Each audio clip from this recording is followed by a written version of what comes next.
दीपावली का पर्व आने वाला है और पुरातन विद्यार्थी अपनी जड़ों को संजोने के लिए विद्यालय में आ रहे हैं।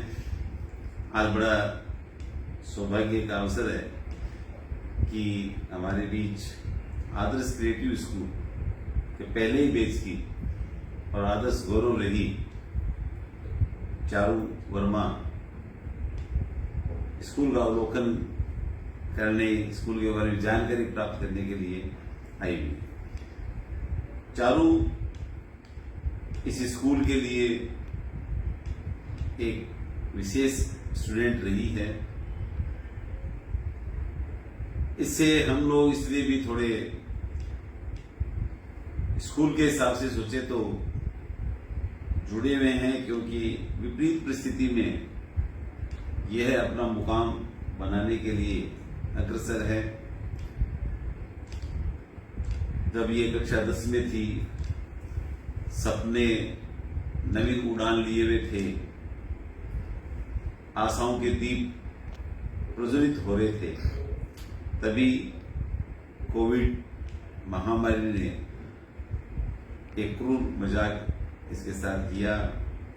इनके पिताजी, जो मेरे बड़े परम मित्र रहे, छोटे भाई के रूप में पवन जी वर्मा, उनका असामयिक देवलोक गमन हुआ।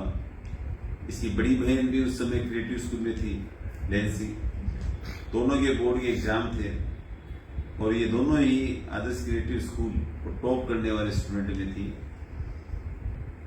इनकी माताजी भारती जी भी शिक्षा के बारे में, पढ़ाई के बारे में काफी जागरूक रही।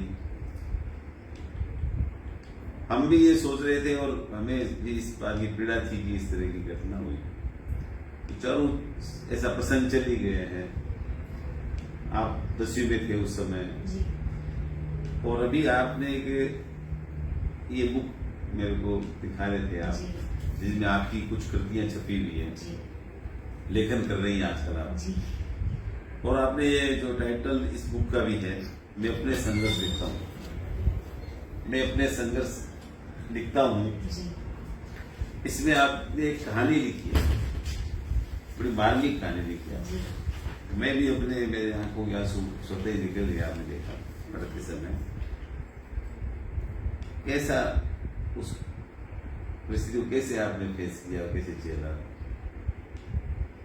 मैं एक ही बात कहना चाहूंगी कि लोग हमेशा ये कहते हैं कि जाने वाला तो चले जाता है, पर जो पीछे लोग होते हैं ना, वो रह जाते हैं। लोग यही कहते हैं कि वो तो मर गए, पर जो पीछे थे ना, वो भी उनके साथ मर गए। मैं ऐसा कहना चाहूंगी कि जो गए हैं ना, वो भी नहीं मर गए और वो कहीं ना कहीं आपके साथ ही है। अगर मैं आज इतना बड़ा काम कर पा रही हूँ, बड़ा तो नहीं कहूंगी, बड़ा तो कुछ नहीं किया, पर अगर आज मैं एक पद पे खड़ी हूँ या फिर खुद के विचारों को प्रकट कर पा रही हूँ, तो ये मेरे पिता का ही मेरे ऊपर हाथ है कि मैं इस काबिल हूँ कि मैं कुछ कह सकती हूँ, खुद के विचार सबके समक्ष रख सकती हूँ। और मैं वो बच्ची थी जो अपने पापा के बिना सोती भी नहीं थी, और आज भी मुझे तकिए की जगह उनका हाथ ही मेरे सर के नीचे चाहिए। और मेरे लिए सौभाग्य की बात यह है कि आज भी उनका हाथ मेरे पास है, साया है। तो उनका साथ था मेरे साथ, तभी भी, जब वो गए तब भी, और आज भी, और हमेशा रहेगा। रही बात कि उस परिस्थिति को कैसे संभाला, तो सर, भगवान आपको ना कभी भी किसी चीज के लिए तैयार नहीं करता है, पर समस्या ऐसी आती है कि आप अपने आप चीजों को संभाल लेते हो। और मुझे भी नहीं पता कि मैं कैसे इतनी मजबूत खड़ी रही कि शायद उस वक्त रोना भी नहीं आता होगा। और मुझे आज तक याद है, पापा के शायद जो 12 दिन अपने संस्कृति में किए जाते हैं, उसके बाद में 15 दिन के बाद मैं पढ़ना शुरू कर चुकी थी, क्योंकि 10वीं बोर्ड के एग्जाम थे। तो समय ही नहीं मिला कि मैं चीजों को प्रोसेस करूं कि पापा चले गए हैं। और फिर धीरे धीरे चीजें महसूस हुई। 1 साल लगा मुझे चीजों से निकलने में। और एक चीज कहूंगी कि मैं खुद के साथ खड़ी थी। मुझे पता था अगर मुझे कोई नहीं सुन रहा तो शायद मैं तो सुन सकती हूँ। और एक दोस्त है मेरी, छवि, और मेरे घर वालों का इतना साथ था मेरा कि मैं चीजें कर पाई। 12वीं में भी बहुत अच्छे से मैंने पढ़ाई करी और आज भी मैं बहुत कुछ अच्छा कर पा रही हूँ। तो मेरे जो गुरु हैं आप, और जो स्कूल रही है मेरी, जो मेरी दोस्त का साथ रहा है और जो घर वालों का साथ रहा है, उस वजह से कर पा रही हूँ। तो यही है कि विकट स्थिति जो होती है उसमें हर कोई फंसता है, बस आप अपना साथ रखो और जो आपके अपने हैं उनके साथ रहो तो सब सही हो जाएगा शायद। विपरीत परिस्थिति में आपको मजबूत रहना, और यही एक साइकोलॉजिकल हम बात सोचे तो वही लोग आगे बढ़ते हैं जो साइकोलॉजिकल रूप से मजबूत होते हैं। जी, हर व्यक्ति के जीवन में बाधा आती है, बिल्कुल। आपके तो जल्दी ऐसी घटना हुई जो नहीं होनी चाहिए थी। आप यदि अपने आप को देखते हैं, फिर तक का एक अलग सफर रहा होगा, जी, फिर आपका सफर आदर्श से जुड़ा। आदर्श से जुड़ने के पीछे भी एक कंपटीशन था शायद। जी सर, मुझे तो आज तक तारीख भी याद है। 27 मार्च को एग्जाम था, 3 अप्रैल को रिजल्ट आया था। उसमें आपने टॉप किया। जी, आदर्श टैलेंट सर्च एग्जाम नाम से। तो उस समय क्या लगा आपको? आप मेरा आदर्श से जुड़ने का कैसे सोचा आपने? जुड़ने का ये था कि मैं पहले एक विद्यालय में पढ़ रही थी और मेरी एक फ्रेंड ने बताया कि आदर्श टैलेंट हंट एग्जाम होता है, उसका सब जूनियर लेवल अपन पे आएगा, क्योंकि मैं उस टाइम 5th में थी। तो मैंने फॉर्म भर दिया, घर पे पूछा, पापा ने बोला भर दो फॉर्म। मैंने फॉर्म भर दिया और रिजल्ट आया। तो उस दिन की मैं आपको बहुत ही स्थिति बताना चाहूंगी, मेरे मम्मी पापा के लिए बहुत सरप्राइजिंग था वो। मैं बचपन से टॉप करने वाली विद्यार्थी रही हूँ कि जहाँ पे भी गई मैंने खुद की एक अलग पहचान बहुत आसानी से बना दी। तो उस दिन ये था कि कॉल आया कि आपकी बच्ची का रिजल्ट आने वाला है, दोनों बच्चियों का, तो आप आइए। और मम्मा नहीं आई थी हमारे साथ। फिर हम लोग यहाँ पे पहुंचे तो पापा को स्टाफ की तरफ से प्रेशर आ रहा था कि आप अपनी वाइफ को भी लेके आओ, वाइफ को भी लेके आओ। और है ना, लास्ट तक रिजल्ट अनाउंस नहीं हुआ, सबसे लास्ट में मेरा नाम बोला गया था। तो पापा मम्मा बहुत परेशान हो गए थे कि चलो चलो चलो, कुछ भी नहीं हो रहा। और वही स्टाफ आके रोके था कि जाना नहीं है, रुको अभी। फिर लास्ट में नाम आया चारू वर्मा। उस दिन मैंने मेरे पापा की आंखों में पहली बार आंसू देखे थे और वो बहुत खुशी के आंसू थे। एंड वो मेरे पास वो तस्वीर आज भी रखी है जिसमें आप भी हैं और एक सब मजिस्ट्रेट आई हुई थी एज वेल चीफ गेस्ट, और मेरे पापा की आंखों में ना खुशी के आंसू थे। तो दैट डे आई रियलाइज कि मुझे क्या करना है जीवन में। फिर धीरे धीरे पता चला आदर्श क्या है, रोज आना जाना होता था कि आदर्श में क्यों आना है। फिर मैं आदर्श में आ गई थी। मैं जब तक नहीं आई थी तब तक मुझे नहीं रियलाइज हुआ था कि आदर्श क्या है। पर जैसे जैसे आदर्श में चीजें करी, खुद से इनिशिएटिव लेना, सर से परमिशन लेना हर चीज की, और सबसे खास बात आदर्श की जो है, जो हमारे वीकली टेस्ट होते थे उनमें पार्टिसिपेट करना, तो मुझे एक गोल मिला कि मैं कैसे खुद को डेवलप कर सकती हूँ, कैसे चीजें सीख सकती हूँ। और मेरा जो सिर्फ एकेडमिक्स में नहीं बट कल्चरल एक्टिविटीज कह दो या फिर ऑल अराउंड डेवलपमेंट कह दो, तो उसमें आदर्श ने बहुत मुझे निखारा है। लगभग आप क्लास मॉनिटर रही? हाँ, हर साल क्लास मॉनिटर रही। अपने जो अभी एकेडमिक डायरेक्टर शिवरतन जी पारिक हैं, उनके भी आप फेवरेट स्टूडेंटों में थे। तो जब भी कोई एक्टिविटी होती तो मैं कहता सर ये एक्टिविटी करानी, हाँ हम चालू को कहते हैं। तो आपको ऐसा नहीं लगता बार बार मेरे को सर कह रहे हैं ये सारी एक्टिविटी मेरे करने आगे बढ़ रही है, तो इसको आप स्ट्रेस के रूप में लेते या? सर एक बात बताना चाहूंगी मैं, मुझे ना ऐसे लगता था कि अगर वो जिम्मेदारी तो कभी समझा ही नहीं, क्योंकि आदर्श मैं फिर से कहूंगी मेरे लिए स्कूल नहीं है, मेरे लिए मेरा घर है आदर्श। तो जिम्मेदारी तो कभी समझा ही नहीं। बस ये लगता था कि अगर मुझे वो जिम्मेदारी नहीं मिली तो मुझे ऐसा लगता था कि क्यों नहीं मिली, क्या मैं इस काबिल नहीं हूँ कि मैं इतनी बड़ी जिम्मेदारी संभाल सकती हूँ। तो स्ट्रेस तो कभी नहीं लगा। और एक चीज बताना चाहूंगी, 6th क्लास में मैं मॉनिटर थी और एक बच्चा था जो पढ़ाई में बिल्कुल अच्छा नहीं था। तो शिवरतन सर ने मुझे नीचे बुलाया, क्योंकि मैं मॉनिटर थी तो मुझसे उस बच्चे की रिपोर्ट ली गई कि कैसा है, क्यों पढ़ाई में कमजोर है। और उनके मम्मी पापा ने मुझे एक बात बोला कि बेटा आप देख लेना। तो मुझे सर ने कहा कि इसकी जिम्मेदारी मैं आपको दे रहा हूँ। तो दैट वाज द डे जब मुझे आदर्श की पहली रेस्पॉन्सिबिलिटी मिली। मॉनिटर होना इज अ साइड थिंग।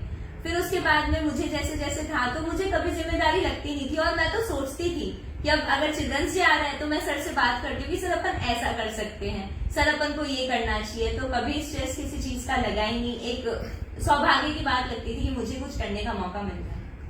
ऐसे कई बार डांट भी पड़ी होगी? बिल्कुल सर, आपसे तो मैंने डांट खाई है, शायद 2 बार मुझे याद है एक बार तो मैं माइक पे बोल रही थी और उस टाइम हुआ क्या, मैं तो माइक पे बोल रही हूँ और पीछे से बच्चा कोई अवार्ड लाने में देरी कर रहा था, तो आपने बोला तुमने बोल तो दिया, तैयारी कुछ है नहीं। फिर मैंने सर कोई बात नहीं कोई बात नहीं, फिर आपने वापस मुझे सराहा भी उन सबके सामने कि कोई बात नहीं, बट ये हमारे बच्चे इसलिए हम बोल सकते हैं। तो वही है सर, अपन डांटते या फिर गुस्सा उन्हीं से होते हैं जिन पे अपना हक होता है। तो मुझे कभी ऐसा लगा नहीं कि आप लोगों ने मुझे डांटा है या फिर डांट आपसे ही पड़ी है मुझे अगर पड़ी है तो, और मुझे लगा ही नहीं कि डांटा है, क्योंकि आप लोग मेरे लिए अपने हो, मेरे गुरु हो, तो मेरे लिए एक परिवार का सदस्य हो, तो मैं उस चीज को कभी गलत तरीके से ले ही नहीं सकती। ये आपने कई जगह लिखा है, कविताएं भी लिख रहे हैं, आप लेख भी लिख रहे हैं, स्टोरीज भी लिख रहे हैं, ये आपकी आदत कैसे डेवलप हुई? सर बचपन की एक बात बताना चाहूंगी। मेरे पापा का जो जीवन है वो हमेशा संघर्ष से भरा हुआ रहा है, और मैं वो बेटी थी जो उन्हें सिर्फ पिता के रूप में नहीं पर एक छोटा बच्चा जिसने अपने मम्मी पापा को बहुत जल्दी खो दिया, एक लड़का जो अपना जीवन बहुत अच्छे से जीना चाहता था, और फिर एक पति जो अपनी बीवी को बहुत खुशियां देना चाहता था, एक अच्छी जिंदगी देना चाहता था, और फिर एक पिता जो अपनी बच्चियों के लिए हर एक चीज हासिल करना चाहता था। तो मैं उन्हें उस रूप में देखती थी और उनसे ही सब कुछ सीखा है। मेरे जो आइडल मैं कहूंगी हमेशा से मेरे पिता हैं और हमेशा मेरे पिता ही रहेंगे। वो ओशो को सुनते थे और ओशो की डायरी लेके आए थे पापा एक बार। तो मैं टीवी से बहुत इंस्पायर्ड थी, तो टीवी पे देखती थी कि लोग डायरी लिखते हैं, तो उस टाइम तो मैंने कुछ भी लिख दिया, 3rd 4th की बात है। तो मुझे धीरे धीरे समझ आया, जब आदर्श में एंकरिंग करना शुरू किया तो समझ आया कि लोग लिखते भी हैं। तो 9th क्लास में पहली बार ये मेरे लिए सौभाग्य की बात है कि मैंने पहली कविता आदर्श के लिए ही लिखी, आदर्श के ऊपर ही लिखी है, और सुनाई भी थी मेरे। हाँ, और उस समय आप बहुत जल्दी में थे, तो मैंने कोई बात नहीं, कार्यक्रम में नहीं सुना पाऊंगी, तो मैं कार्यक्रम छोड़ के 5 मिनट आगे थी, कविता तो मैंने लिखी है तो मैं सुना के जाऊंगी।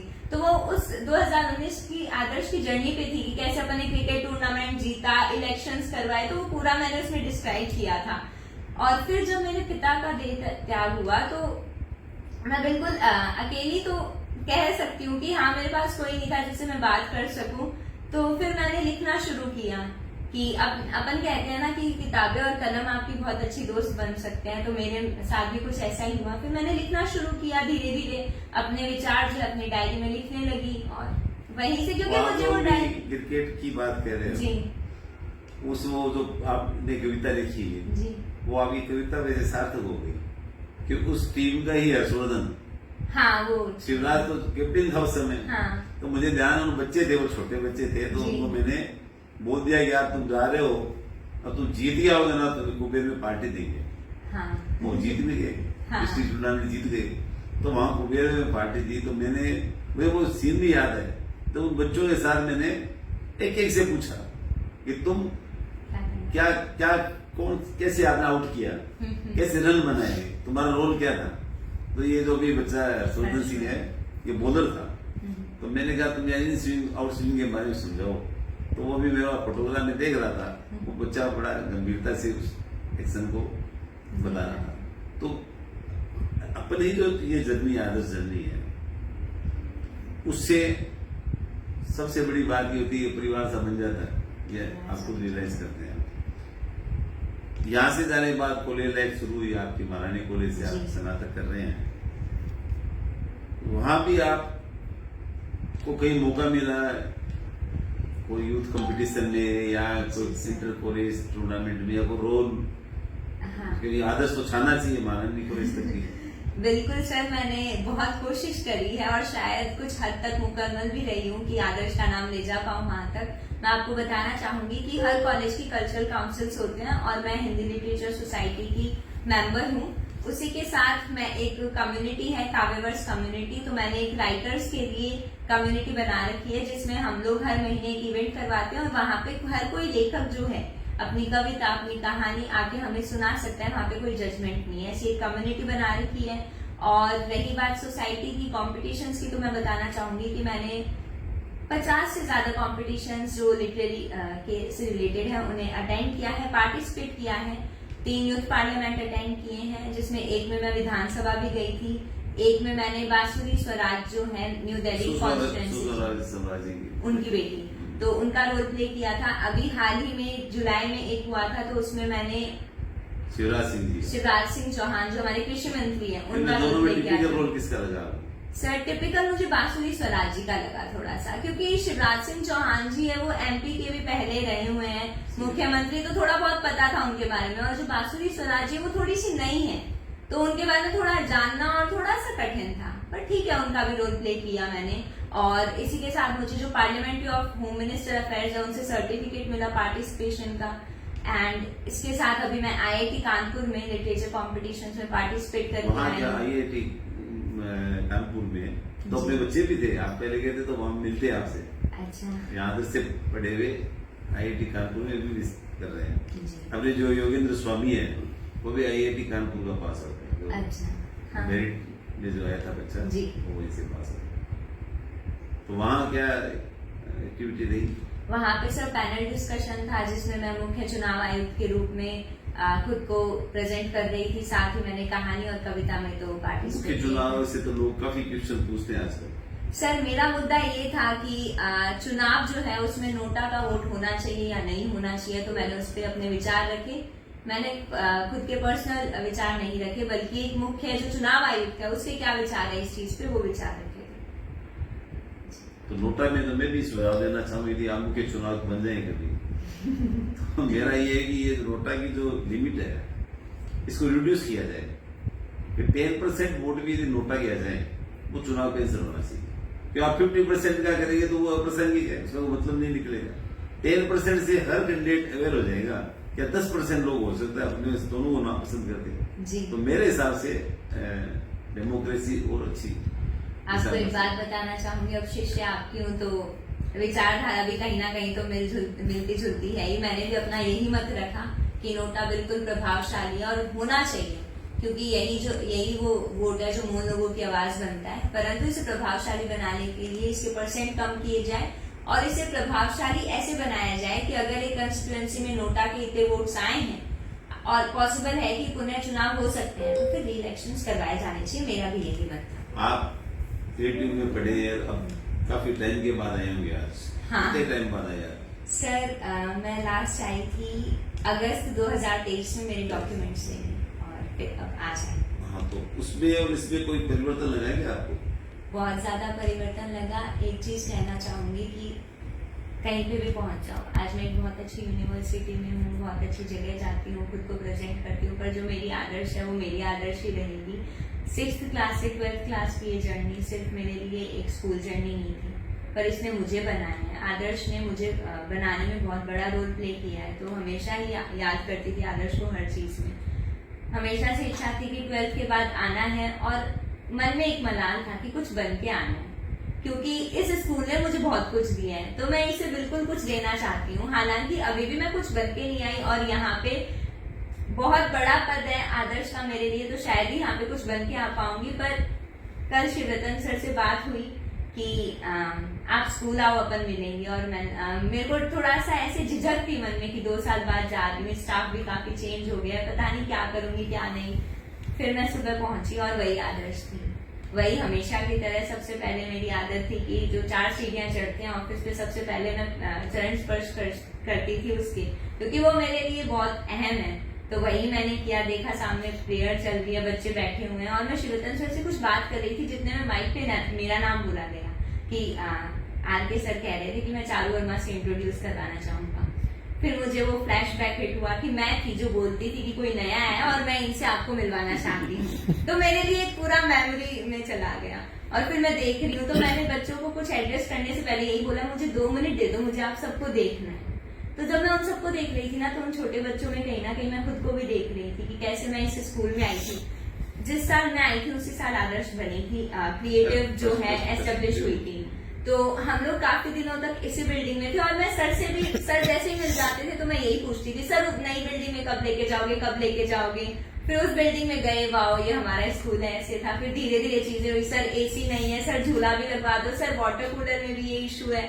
और आज देखा तो आदर्श इतनी सुंदर, इतना अच्छा इंफ्रास्ट्रक्चर, सब कुछ up to date, visitor board and furniture इतना प्यारा, सब कुछ इतना परफेक्ट था कि ऐसे लग रहा था कि हाँ ये आदर्श बिल्कुल डिजर्व करती है, और यहाँ का हर एक आदर्शियन जो है वो डिजर्व करता है इतनी अच्छी स्कूल में होना। और साथ ही इतने अच्छे टीचर्स डिजर्व करता है। जब देखा सबको तो बस एक ही बात थी कि जैसा है वैसा रहे। मैंने बच्चों को एक ही बात कही, क्योंकि मैं सीनियर हूँ अब, तो थोड़ा तो उन्हें जिम्मेदारी देके जाऊंगी। तो मैंने उन्हें एक ही बात कही कि आदर्श मेरे लिए तो बहुत अहम ही है, और एक सीनियर की तरफ से जूनियर को जिम्मेदारी है कि आदर्श को हमेशा आदर्श बनाए रखना।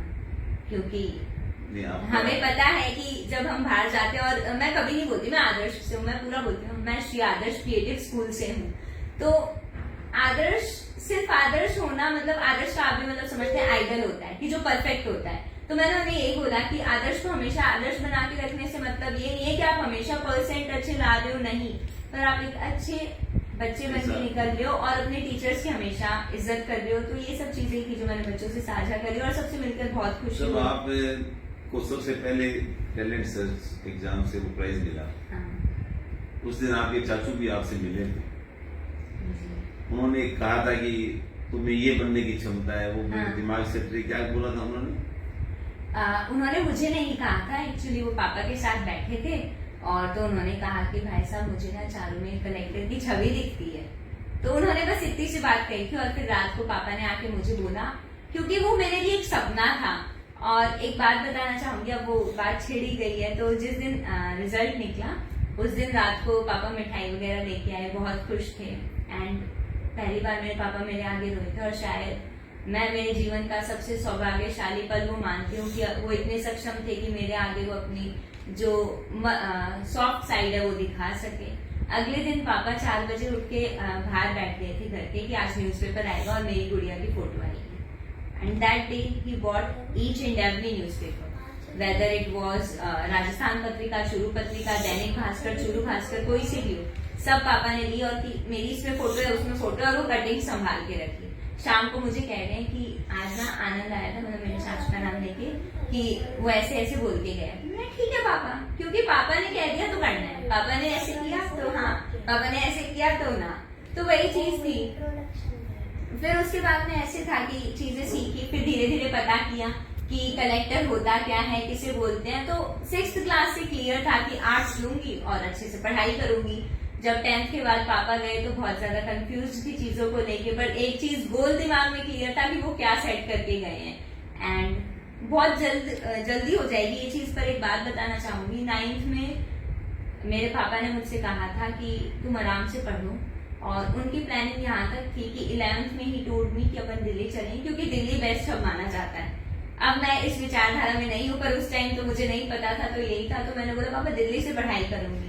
तो उन्होंने फंड्स भी कहीं ना कहीं से कि हाँ ये चीज करनी है, because I belong to a middle class family. तो दिल्ली भेजना थोड़ा सा था कि हाँ उन्हें मैनेज करनी पड़ेगी चीजें। फिर वो मुझसे बात करते थे कि तू कोचिंग्स दे, तू पीजी दे, जबकि मेरी खुद की फैमिली है दिल्ली में, बट कि अपन ना तुझे 11th में ले चलेंगे, तुझे करना है ना तो अपन ऐसे करेंगे। और फिर जब वो 10th में गए ना, तो जैसे आपने बोला सपनों की एक नई उड़ान, तो सब कुछ खत्म हो चुका था मेरे लिए। क्योंकि वही बात है, जब वो चले गए तो ऐसे लगता है कि अब मैं क्या करूं। हाँ, सपने जिंदा रहते हैं। फिर मुझे मम्मी ने जब 2-3 दिन तो मेरी मम्मी से भी अच्छे से बात नहीं हो पाई, फिर मम्मी से बात हुई तो मम्मी ने मुझे एक बात कही। ये बात मैंने आज तक किसी बहुत कम लोगों के साथ शेयर करी है, मैं आपको बताना चाहूंगी। कोविड का जो समय था बहुत क्रूर समय तो था ही, पर उसी टाइम इंसानियत कितनी अच्छी होती है और कितनी खराब होती है ये मेरी मम्मी ने हॉस्पिटल में रियलाइज करी है। तो मम्मी बता रही थी कि पापा ने ये कहा था, मतलब वो उतनी पीड़ा में थे, फिर भी उनके मुंह से यही बात निकली थी कि चारू अपन भारतीय अपन चारू को बोलेंगे कि वो ना IAS ऑफिसर बने और वो ना ऐसी हालत में जाके ना सबको संभाले और देखे अपने देश में, अपने जिले में कि क्या चल रहा है क्या नहीं चल रहा है। ऐसे नहीं घर पे बैठ के ये बोले कि मैं तो कलेक्टर, मुझे क्या करना है। वो जाए, सबको देखे, ताकि जो आज मैं परेशान हो रहा हूँ ना, वैसे बच्चे परेशान नहीं होंगे, आने वाली जनरेशन परेशान नहीं होगी। वो चीज मैंने मेरी डायरी में लिखी थी और वो चीज आज तक मुझे हिट करती है। मैं कुछ भी करती हूँ तो यही सोचती हूँ कि अगर मेरे पापा होते तो वो ये सिचुएशन कैसे संभालते। बस उसी चीज से सीखी और अब जो वो चाहते थे उसी डायरेक्शन में काम कर रही हूँ। और मैं सोचती हूँ, क्योंकि मैंने मेरे पापा के अंतिम दर्शन नहीं किए, मैंने उन्हें 15 दिन पहले देखा था जब वो हॉस्पिटल जा रहे थे। तो मतलब यही बात थी कि उनका हमेशा से था कि मुझे बहुत रखना है। मैं एक बात बताना चाहूंगी, जाने से पहले मेरे पापा की जिस दिन डेथ हुई थी सुबह, उससे पहली रात पापा कोमा में चले गए थे। और कोमा में इंसान रिएक्ट नहीं करता है, पर उनकी आंखों से आंसू आ रहे थे and he was telling my mother continually कि एक बार चारू नैन्सी को बुला दो। तो मेरे मन में एक मलाल है कि अगर वो मुझे देख लेते, क्योंकि हमारा रिश्ता थोड़ा अलग था, सिर्फ बाप बेटी का नहीं पर एक दोस्ती का भी रिश्ता था। तो मेरे मन में एक मलाल है कि अगर वो मुझे देख लेते तो शायद आज वो मेरे साथ होते। पर ये सब तो मेरे मन का वहम है, क्योंकि आना जाना अपने हाथ में नहीं है। पर वही चीज है, उस दिन से एक ही चीज दिमाग में लेके चल रही हूँ कि अगर मैं जी पा रही हूँ, इतने अच्छे से चीजें कर पा रही हूँ, तो मेरे पापा ही है मेरे पीछे, और अगर मैं आगे कर पाऊंगी तो भी मेरे पापा ही है मेरे पीछे। और वो श्रद्धांजलि जो मुझे अर्पित करनी है, क्योंकि मैंने अंतिम दर्शन नहीं किए, मुझे नहीं पता उनके साथ क्या हुआ है। मतलब मेरी मम्मा बताती है और बिल्कुल मैं उन पर विश्वास भी रखती हूँ, उन्होंने जैसे चीजें बताई है कि हाँ ऐसे हुआ है वैसे हुआ है। पर मैं मानती हूँ मेरे पापा को मोक्ष तब प्राप्त होगा या फिर उन्हें श्रद्धांजलि तब दे पाऊंगी जब वो मुझे चाहते थे कि वो मुझे जिस पद पे देखे मैं उस पद पे खड़ी हो जाऊं। और शायद अगर उसके बाद मेरे सांसों को विराम भी लग जाए तो मुझे कोई मलाल नहीं रहेगा, क्योंकि नहीं, ये निश्चित रूप से पूरे आदर्श परिवार को ये पूरा विश्वास है कि आप जिस जज्बात से आगे बढ़ रहे हैं और जो भावनाएं आपके पिता के प्रति है, एक बेटी वैसे भी पिता से अटैच बहुत होती है और फिर आप विशिष्ट रूप से जुड़े हुए थे। निश्चित रूप से वो जहां भी इस इंटरव्यू को भी सुनेंगे बिल्कुल तो उनको लगेगा कि बेटी मेरी बात कर रही है और मेरे सपने पूरा करने के लिए आगे बढ़ रही है। पूरा आदर्श परिवार आपके प्रोग्रेस में साथ है और निश्चित रूप से आने वाले समय में मुझे ऐसा विश्वास है कि पवन जी की चारू एक दिन कलेक्टर बन के यहाँ आएगी और उस दिन निश्चित रूप से पूरा आदर्श परिवार भी सच्चे रूप से उनको श्रद्धांजलि देगा। आप बहुत आगे बढ़े, प्रगति करें। आपकी बहन भी नैन्सी भी आगे अच्छी प्रोग्रेस कर रही है। दोनों बहनें आगे आप बढ़ो। अपने माता जी का भी आप ध्यान रखें। इस अवसर पर मैं आपकी माता जी को प्रणाम करता हूँ कि उन्होंने इस स्थिति में भी आपको आगे बढ़ाने में। मैं अभी इसी बात पे आ रही थी। मैं जब पापा गए थे तो फिर मेरे पास कॉल आया था स्कूल से कि सर आपसे मिलना चाहते हैं, और फिर मैं मेरे बड़े पापा के साथ आपसे मिलने आई थी। आपने मुझे दो तीन चीजें समझाई थी कि वो कहीं नहीं गए हैं। फिर आपने सर का एग्जाम्पल दिया कि मैं भी ऐसे करता हूँ। तो वही चीज है कि मैंने ना पापा को हमेशा से, जब वो थे तभी भी पूछा है, और जब वो चले गए लोगों के साथ मैं तो लोगों को ये कहता था कई बार, जैसे लोग किसी बात को अजीब मानते हैं। मेरे माता जी पहले एक्सपायर हुए, फिर पिताजी हुए। तो जब पिताजी एक्सपायर हुए तो जो अपने संस्कृति में बैठक होती है तो लोग आते थे, उनको मैं कई बार जो अंतरंग लोग होते थे उनसे बात करता था। तो मैं उनको कहता, मैं यार मेरे को आज तक कोई हरा सकता था, अब किसी के बस की बात नहीं। तो वो कहते यार उल्टी बात कर रहे हो आप। पिताजी गए, मेरे को पिताजी गए नहीं, दोनों माताजी और पिताजी स्वर्ग में चले गए। वहां डायरेक्ट अप्रोच है उनके, तो हमारी तो बात कहेंगे वो। तो अब वो आज आप देखते हैं, मैं व्यक्तिगत रूप से भी मेरे अनुभव की बात साझा करूं तो हर पल साथ रहते हैं और बेहद ताकत मिलती है जब उनको स्मरण करके वो काम कर लेते हैं। और यही उनके प्रति हमारी श्रद्धांजलि भी होती है। उनके नाम को हम आगे बढ़ाएं, उनके नाम को रोशन करें, उनके सपनों को पूरा करें। व्यक्ति तो जो आया है संसार में उसको जाना है, वो पहले जाए बाद में जाए, वो जो भी उसकी लिखा हुआ है। लेकिन ऐसे मेरे पहले भी कई स्टूडेंट मैंने देखे हैं। उनमें एक हमारे राजेंद्र प्रजापति सीए बना, जो जिनके पिताजी हमारे मिस्त्री थे, बिच्छू जी प्रजापति, और उनकी ये इच्छा थी मेरा बेटा सीए बने। उससे वो 10वीं क्लास में पढ़ता था, वाली क्लास में, वो आज सीए गुड़गांव में। तो ऐसे खूब से उदाहरण है। आप निश्चित रूप से अधिकारी भी बनेंगे और वो भी अच्छे अधिकारी बनेंगे, क्योंकि आपके अंदर मानवता जीवित है। जिनमें मानवता का पुट होता है वे ही अधिकारी आगे मानवता की सेवा करते हैं। आपको बहुत बहुत आगे के जीवन के लिए शुभकामनाएं। और आदर्श आपका है, आपसे ही बना हुआ होता है, स्टूडेंट से बना होता है, और आप विशिष्ट स्टूडेंट हैं। निश्चित रूप से हमारे गौरव भी हैं। आज बहुत अच्छा लगा, ये कृतियां बहुत बारीकी से इसको पढ़ी है आप इसी तरह से लिखते रहे, और जो भी नई रचना लिखते हैं वो आप भेजें बिल्कुल। ताकि हमको भी कुछ बहुत बहुत धन्यवाद। जय हिंद।